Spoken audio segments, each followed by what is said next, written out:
하나님의 말씀은 전도서 9장 1절로 시작합니다. 우리는 허무주의자 그러면 대부분 무신론자로 생각하죠.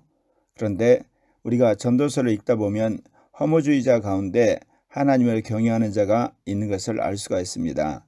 그러니까 우리가 허무하다 그 이야기는 죄악된 인간이 만들어가는 이 세상에서 허무함을 이야기하는 것이지 하나님과 나의 관계 속에서 허무함이 있는 것은 아니라는 겁니다.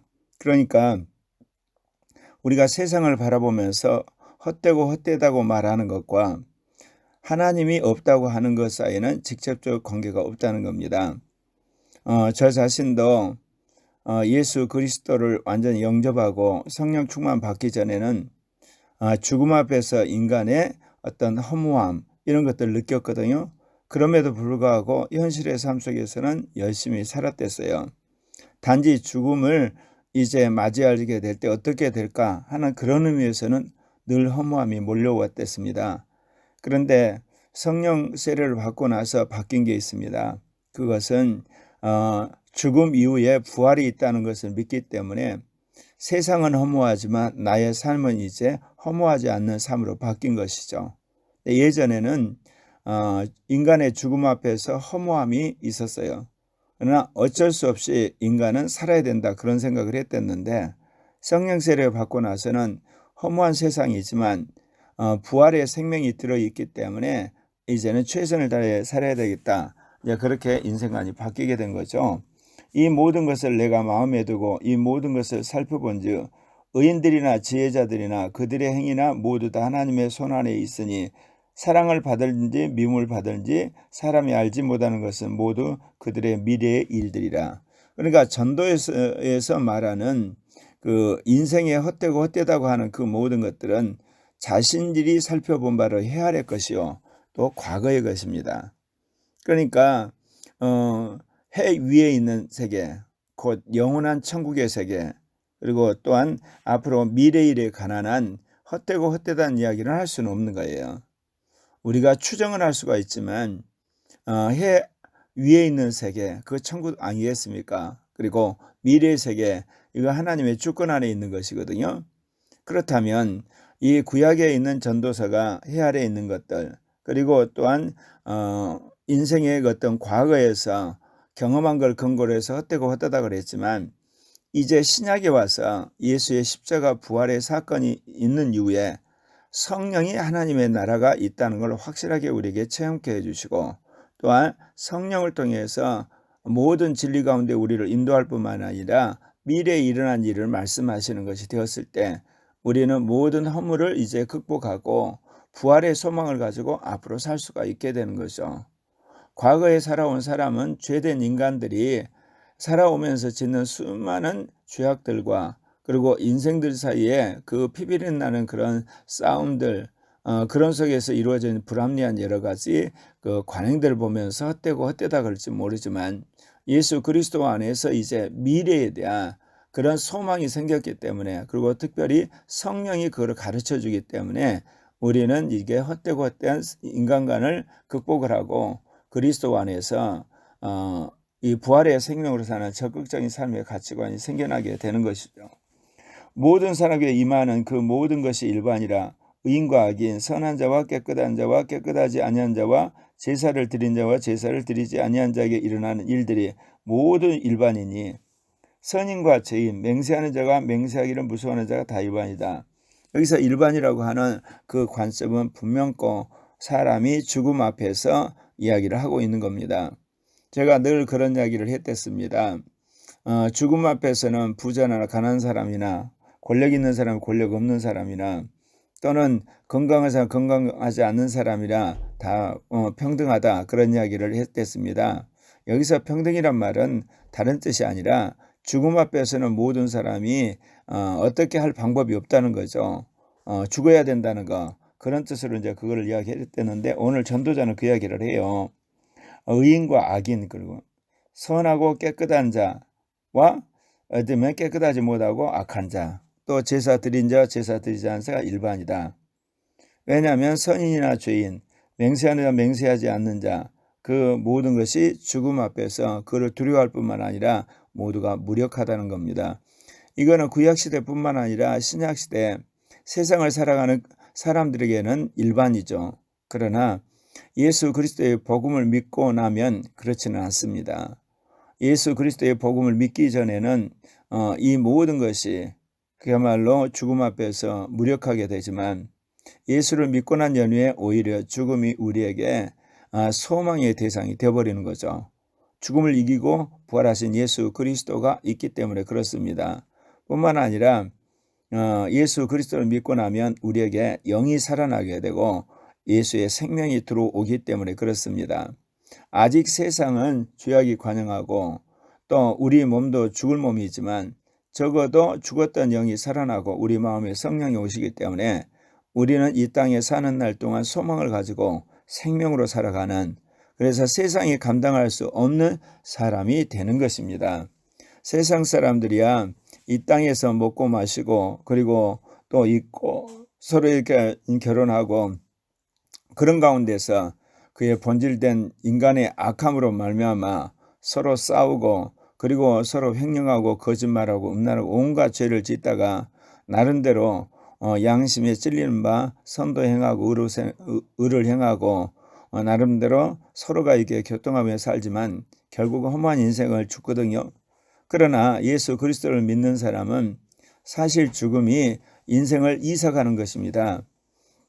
이 땅에서 영원한 천국으로 이사가는 거기 때문에 세상에서 봤을 때는 죽음 전과 이후가 엄청나게 차이가 있지만 예수를 믿는 사람들은 이전이나 이후나 같다는 거죠. 그래서 사람이 가장 두려워하는 죽는 것도 두려워하지 않는 순교적 삶을 살게 되는 겁니다. 또한 이 땅에서 그리스도를 위해서 고난받는 삶을 살게 되는 것도 바로 부활의 생명이 들어와 있기 때문에 그렇습니다.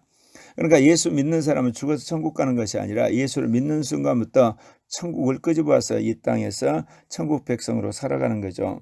모든 사람의 결국은 일반이라 이것은 해 아래서 행해지는 모든 일 중에 악한 것이니 곧 인생의 마음에 악이 가득하여 그의 평생에 미친 마음을 품고 있다가 후에는 죽은 자들에게 돌아가는 것이다. 오늘 이 전도자가 그런 이야기 하죠. 모든 사람 결국 마찬가지더라. 왜? 죽는다는 거죠. 해 아래서 행하지 모든 일을 보면 악한 일들, 정말 인간이 살면서 그 마음에 악이 가득하고 평생에 그 악한 일들을 미친 듯이 하다가 나중에 죽더라. 그건 맞죠. 반대로 이 땅에서 나름대로 선하게 살다가 인생의 고뇌 가운데 살던 수많은 사람들도 나중에 이제 죽습니다. 그래서 하나님께서 에덴 동산에서 아담과 하와가 생명나무의 열매가 아닌 선악을 알게 하는 나무의 열매를 먹었을 때 반드시 죽는다고 말씀하신 거예요. 그러니까 하나님의 말씀에 따라서 생명나무 열매를 맺으면 그 생명나무 자체가 우리에게 영원한 생명을 주기 때문에 우리가 영원한 생명을 살 수는 있었을지 모르지만 그러지 않는 모든 사람들은 하나님께서 이제 그들에게 영원한 생명을 주지 않고 이제 죽음을 줬기 때문에 그들이 그 죽음 가운데 살 수가 이제 없죠. 그래서 결국은 죽음으로 인생의 모든 것들을 이제 해지가게 되는 겁니다. 모든 산자들 중에 들어있는 자에게는 누구나 소망이 있으면 산자가 죽은 자 사자보다 낫기 때문이다. 산자라는 것에 특징이 있습니다. 미래의 소망이 있다는 겁니다. 죽은 자는요, 미래의 소망이 끝이 나는 겁니다. 그래서 이 땅에 사는 모든 사람들의 특징이 있어요. 그것은 다름 아니라 미래에 대한 소망이 있다는 거예요. 그래서 어떤 사람이 자살을 하냐? 미래에 대한 소망이 없는 사람이 자살을 하는 거죠. 살 이유가 없다는 겁니다. 그래서 우리가 이 땅에서 산다는 것은 뭐냐? 소망을 가지고 있는 거예요. 제가 지난 40년 동안 제 종교개혁을 위해서 여러 가지 신학을 정립하고 또한 목회를 하고 그리고 수많은 사람들을 양육하는 그 모든 근거가 뭐냐? 40년 전 체험한 성령 안에서 부활의 확신이 생겼고 그를 날마다 성령 안에서 부활의 힘을 제가 경험하기 때문에 그러죠. 예수 그리스도를 믿게 하신 이유가 있어요. 그것은 새 생명으로 행하게 하려 함이라는 주님의 말씀이 있죠. 그런 것 때문에 크리스찬들은 이 땅의 죽음이 아니라 죽음을 이기는 부활의 생명으로 사는 것입니다. 그런 의미에서 여러분 가운데 혹시 예수를 믿지만 부활의 생명에 대한 확신이 없는 분이 있다면 여러분 성경에 있는 말씀에 따라서 간절히 성령의 충만을 구하시길 바랍니다. 그리고 또한 여러분이 죽어있는 영의 충만을 구하게 될 때 여러분 죽음도 이기는 그 부활의 능력으로 현실을 이기게 되는 것이죠. 어떻게 보면 지난 세월 동안 제가 40년의 세월을 흔들림 없이 이렇듯 제2종교개혁과 어떤 이기는 자의 복음, 첫째 부활의 복음, 임마누엘의 복음을 증거할 수 있었던 것은 이미 내 안에 들어와 있는 부활의 생명 때문에 그렇다 그 이야기입니다. 죽은 사람의 모든 어떤 마음의 어떤 그 품은 거, 그가 사랑하거나 미워하거나 또는 이 땅에서 선을 행하거나 악한 거나 그 모든 것은 그냥 그것으로 끝나는 겁니다. 그래서 죽은 사람에 대해서는 어떤 공과나 그 모든 평가 자체가 불가능한 거죠. 하나님의 영역으로 들어가 버리는 겁니다. 이렇듯 인간이 잘난 사람이나 못난 사람이나 또는 지혜자나 악한 자나 또는 이 땅에서 떵떵거린 사람이나 무력한 어떤 일반 군중이나 다 죽는 것을 우리가 생각할 때 이제 다시금 자기 삶을 돌아보게 되는 거죠. 그때 전도자가 말하는 말씀이 생각나는 겁니다. 전도서 9장 7절에 너는 가서 기쁨으로 내 음식물을 먹고 즐거운 마음으로 내 포도주를 마실지어다. 이는 하나님이 내가 하는 일들을 벌써 기쁘게 받으셨으며 바로 그 말씀입니다. 무신론적 허무주의자가 있지만 유신론적 허무주의자가 있죠. 반대로 말하면 허무함에도 불구하고 하나님을 믿는 사람이 있고 허무함 때문에 어찌할 바를 없어서 하나님이 없다고 하는 사람이 있는데 오늘 전도서는 바로 세상은 허무하지만 하나님은 계신다는 거죠. 그래서 하나님 안에서 우리가 즐기는 즐거움, 그건 뭐냐? 먹고 마시고 그리고 아내와 더불어서 살아가는 이 땅에 주어진 삶, 그거라는 거죠. 그래서 전도서 9장 9절에 보면 이런 말이 나와요. 내 헛된 평생의 모든 날 곧 하나님이 헤아려서 내게 주신 모든 헛된 날에 너가 사랑하는 아내와 함께 즐겁게 살지어다. 그것이 너가 평생에 헤아려 수고하고 얻은 내 몫이다. 평생을 표현하는 뭐라고 그러냐면 헛된 평생이라고 그래요. 헛된 평생. 헛된 평생인데도 불구하고 하나님이 주시는 그 복 안에서 그 헛된 날에 사랑하는 아내와 함께 즐겁게 살지어다. 이게 허무함에도 불구하고 하나님을 경외하는 사람의 삶의 모습이다 그 이야기입니다. 그러니까 인간의 노력에 의해서 이 땅에 유토피아가 만들어지지 않는다는 것, 살기 좋은 세상이 돌아온다는 생각을 기대하지 않는다는 거죠. 그러나 나에게 주어진 것, 그날 하루 주님께서 주신 것을 감사하고 또 그걸 먹고 그리고 아내와 더불어서 자녀들과 함께 그리고 매일매일 삶을 기쁨으로 산다는 거죠. 우리가 헛되다 그 이야기의 핵심적인 것을 우리가 알아볼 필요가 있어요. 그거는 인간의 죽음이 온다는 의미에서 인간은 헛되다. 또 하나는 인간이 이 사회에서 이루려가는 모든 이상적인 꿈은 다 악하기 때문에 좌절된다는 거죠. 그러나 해 아래서 주님이 주시는 삶의 그 기간 동안 이 가족들과 더불어서 먹고 마시면서 즐거워하는 것, 그리고 또 하나 우리가 만난 이 신앙의 공동체 안에서 사는 것, 그것은 우리에게 하나님 안에서 기쁨과 삶의 어떤 용기를 가져다 준다는 거죠. 내 헛된 평생의 모든 날 곧 하나님이 헤아려서 내게 주신 모든 헛된 날에 내가 사랑하는 아내와 함께 즐겁게 살지어다. 그것이 너가 평생에 헤아려 수고하고 얻은 내 몫이라. 그렇기 때문에 신학성경에서 크리스찬의 삶의 어떻게 보면 철학이 뭡니까? 하나님을 사랑하고 이웃을 사랑하다, 그렇게 이야기를 해요. 하나님을 사랑하고 위대한 국가를 세운다. 뭐 하나님을 사랑하고 그야말로 멋있는 기업을 세운다. 하나님을 사랑하고 이 땅에 유익한 학교를 세운다. 뭐 하나님을 사랑하고 모든 사람이 사는 어떤 복지단체 세운다. 그런 식의 표현이 없습니다. 하나님을 사랑하고 이웃을 사랑하는 것이 크리스찬의 삶의 본분이에요. 그것은 구약부터 신약까지 이어지는 하나의 끊임없는 어떤 주님이 우리에게 준 인생 철학이죠. 왜 그러냐면 악한 인간들이 살아가는 이 세상에서 어떤 그 놀라운 유토피아적인 국가라든지 그런 학교라든지 그런 기업이라든지 그런 사회라든지 그런 모임을 만드는 것은 헛되고 헛되다는 거죠. 그러나 우리가 인격적으로 서로 교제할 수 있는 영역의 범위는 하나님 안에서 서로 즐겁고 기쁘고 그리고 감사하며 사는 거예요. 제가 신약 성경을 보면서 하나의 내가 늘 마음에 의문점이 있었습니다. 왜? 신약 성경에 나오는 모든 말씀의 마지막 단위가 지역교회입니다. 그리고 기껏해야지 노예 단위에서 지역교회들이 함께 연합에 일하는 거거든요. 거기는 어떤 국가라든지 그 다음에 어떤 대륙이라든지 세계적 차원에서 교회에 대한 메시지가 전혀 없어요. 저는 그걸 보면서 굉장히 의문을 했댔어요. 왜 그럴까? 나중에서 그걸 알게 됐어요.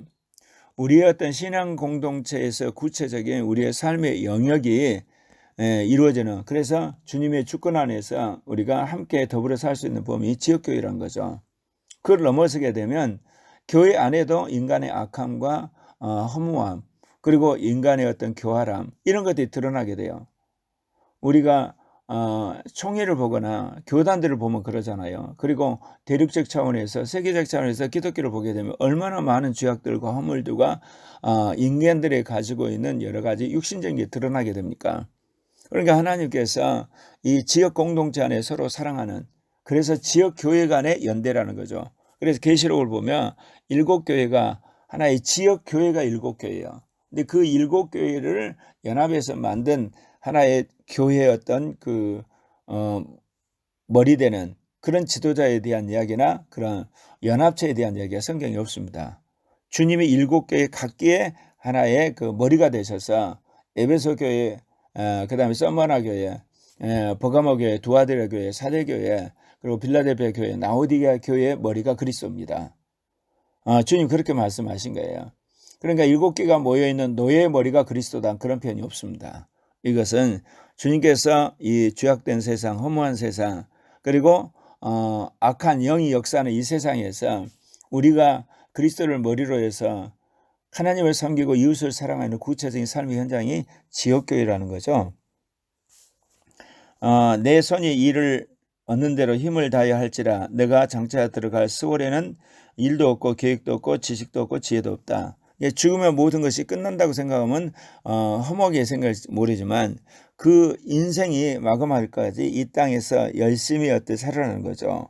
그래서 일도 하게 되고 계획도 세우고 그리고 지식도 얻고 지혜도 얻어라. 그 이야기를 여기서 이야기를 하는 겁니다. 말씀드린 것처럼 우리가 생각하는 허무하다는 것이 어떤 보편타당하고 그리고 모두 만연히 공유하는 어떤 사회나 국가나 대륙이나 세계적 차원에서 유상사회는 없다는 거죠. 인간의 악함이 그대로 드러나기 때문에 헛되고 헛된 거지만 우리가 가족들 안에, 지역 안에서 서로 사랑하면서 서로 이렇게 주님이 우리에게 주신 분복 안에서 누리는 거, 이것은 꼭 헛된 것은 아니라는 거죠. 그리고 서로 이렇게 보람된 주님이 주신 즐거움과 기쁨을 누리라고 이야기를 하시는 겁니다. 그래서 신약성경에서 교회의 마지막 단위가 지역 공동체라는 것을 말씀하셨죠. 지역 공동체 머리가 그리스도라는 거죠. 총의 머리가 그리스도고 노의 머리가 그리스도는 우리가 고백은 그렇게 할지라도 성경에 그런 언급이 없습니다. 그래서 하나님 사랑, 이웃 사랑이 우리의 삶의 본분인 것처럼 오늘 전도자도 그 이야기를 하는 겁니다. 헛된 평생의 이 날에서 사랑하는 아내와 함께 즐겁게 살고 평생 이 아래 수고하면서 얻은 대로 그 몫을 누리고 살아라, 그렇게 이야기하는 것입니다. 이 말씀을 생각하면서 크리스찬은 인간들에 의해서 이 땅에 유토피아가 만들어지지 않는다는 것, 그 단일한 것은 유토피아적인 사회, 유토피아적인 국가, 유토피아적인 어떤 대륙, 유토피아적인 세계 정부가 안 만들어지는 거예요. 그러나 나에게 부여한 사랑하는 배우자와 더불어 자녀들과 더불어서 함께 살아갈 뿐만 아니라 그런 믿는 사람들이 이제 지역 공동체로 모이는 교회 안에 살아가는 것, 이것이 하나님 우리에게 주신 이 땅에서 기쁨이고 평화의 공동체라는 거죠. 그런 교회를 세우도록 우리 모두 기도하고 또 서로 협력하고 희생하는 그런 하루가 되었으면 합니다. 기도하십시다.